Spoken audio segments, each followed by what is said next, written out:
Well, welcome to another chapter of World's Longest Suicide Note. My name is Roger, and I am the resident suicidal person here now. Not always suicidal, like I'm not always anything. Um, but from time to time, I've been suicidal for a long time. And so that's where my mind goes when I'm having a rough day. So I ideate on it at least once weekly. Um, and so, yeah, my whole plan is to talk about it until I die of natural causes. So that's the plan. No matter what, it's important for you to understand that I am not a professional of the mind stuff, the brain stuff. And sometimes I don't brain good enough for anyone to do anything that I say. So anyway, but you can't tell that just by looking at me. Um, that's not something that's obvious, and that's kind of what I want to talk about. I read an article lately, and I'm just putting sealer on this now because I'm done with it. It's going out the door. Hoping to raise a little bit of money for the Distinguished Gentleman's Ride, which is going on today to raise funds for men's suicide prevention. And I don't want to make it sound like it's just for men, but this ride is geared towards men just because they have the hardest time in communicating thoughts and feelings and such. So, and it's always something if something's raising funds for suicide awareness and prevention, I'm in. And so I want to be a part of that. And so I did a painting. Hopefully I could raise 20 or 40 bucks towards that end. Yeah.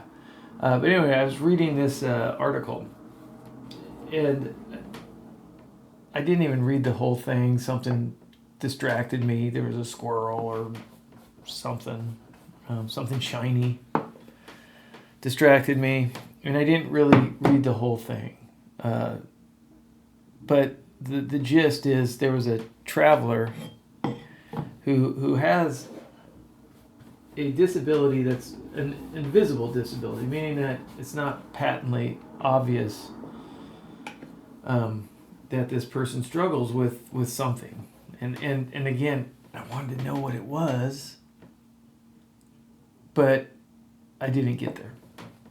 But it's a legit situation. But since people can't tell, meaning you're not on crutches or you're not, I don't know where to put my coffee. I don't want to drop it. And I don't want to hit the mic thingy. I'll set it down here. All right. So we're accepting of the things that we can see. You know? Okay. If someone's in a wheelchair, if somebody is it's visible that they're struggling with something. We have we're good with that. But if we think someone's trying to milk it, or they don't, is it really something? We're skeptical. So this lady has a disability, and on her boarding pass, she's flying on our boarding pass, and she told the airline, and they have a thing, put on there early boarding or something, that it was even on the boarding pass. But she gets, how they do the pre-boarding, and if somebody has a disability or needs extra time, go ahead and stand in line. Well, this lady got up and stood in line, and faced ridicule. I mean, people were flat denying her, they just thought she just wanted to get on board. And even the gate agents denied her early boarding, even though the boarding pass said it, because of this thought process. And once the group got together and there was some outcry, well, then everyone started, because no one wants to be, oh, she's cutting the line. And I think that's horrible. But also, what would I do if I was sitting there with a ticket and I had massive carry-ons because I'm too cheap to check a bag, and so I've got a massive carry-on and a massive personal item that shouldn't be. Anyway, I'm digressing there. Just check bags. Just check a bag, for Pete's sake. Anyway, sorry. If you want to take that much stuff, check a bag. Yeah, but I mean, I've been there. I've questioned people. I mean, that person doesn't look old enough to need extra time. I mean, and so that's the gist of really what I wanted to talk about. It's like we those of us that are dealing with the mental illnesses, the mental conditions, nobody could see that. Nobody could see what we're dealing with. It's not visible. It's invisible. We have an invisible condition, just like this lady did. And it makes it super hard, to be able to like function, and in a way it'd be nice if it was something that people could kind of see and realize initially, instead of jumping to some kind of conclusion as to what's going on with us. And I want to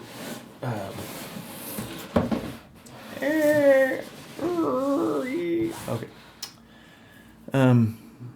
Yeah, so it just got me thinking, what would I be, which side would I be on in that regard? Would I be on the side that was, throwing shade, or would I be understanding to the fact that she may be going through something that I'm not, and then the struggle that goes with that? It just reminded me that that we all are dealing with things that people can't see, and especially those of us with depression, suicidality, severe mental illness, especially those of us who have become very adept at hiding it. We get to the point where we've hid it so well that people can't initially tell. Like, I like to talk to myself, obviously. And sometimes I become really aware of the fact that there's times when I have to kind of catch myself. It's like, oh, people around, normal up. We got to normal up. So, but that's what we do, so we because we want to appear normal. But the problem is we appear normal. And that's the face that we're putting out there. We may be struggling, but we're, for all intents and purposes, we look like we're not. And it takes a lot of effort, it takes a lot of practice, but that's what we do. And then when people aren't as nice or as accommodating as we think maybe they should be, we have to realize, well, they think we're normal. They think that we have this, and we're able to function, and that, and sometimes it's just too much, but they don't know that. So how do we get people to just understand that everybody's dealing with something, and we should, if we don't know, we should keep our mouths shut. And I don't know, I don't know how, and I've been thinking about it. How do we change that? How do we change that initial kind of how do we soothe ourselves in the sense that we feel like there's an injustice being done and somebody's getting something they shouldn't be, but if we don't know the whole story, maybe we shouldn't say anything. And especially if there's the problem is then humans get together. When humans get together, in terms of a thought process or it's dangerous. And what I mean by that is someone starts shouting, and if nobody responds, it's just sounds. But the problem is people will respond, and then when they respond, other people get involved. And there's a quote, and I'm gonna screw it up, and so I'm not even gonna try to I'm just gonna give you the gist. It's that a human isn't bad, but humans, plural, are dangerous. They're unpredictable. So basically, that group dynamic, when somebody starts saying something, and then other people say things, and then now you have a group, and the minority will be swayed by the majority. And so if the majority is aggressive, I'm trying to think of words. If they're words, if the mentality of the pack is that there's a wrong being done and it's going against them, then it will absolutely sway the weaker members of that. And by weaker, I mean the minority. So people in groups with